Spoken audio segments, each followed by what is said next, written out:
গুড়িখিনি দি পেলাই নিমখ হালধি দি এতিয়া ধুনীয়াকৈ ভালদৰে লৰাই কোমোৰা ভাজিখিনি ভালদৰে প্ৰথমতে জুইটো বঢ়াই দিম। অলপ সময় জুইটো দিয়াৰ পিছত 1 মিনিটমান জুইটো দিয়াৰ পিছত তাৰপিছত জুইটো কমাই দিম। এইদৰে আজি কোমোৰা ভাজিখন মই বনালোঁ।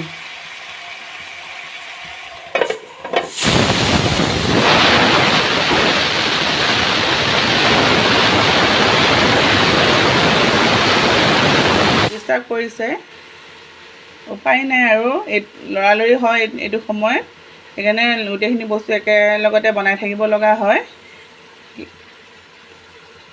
যদি কিবা ডিষ্টাৰ্ব হুইচেল চুইচেল বজাৰ কাৰণে সেইখিনি স্কিপ কৰিব আপোনালোকে।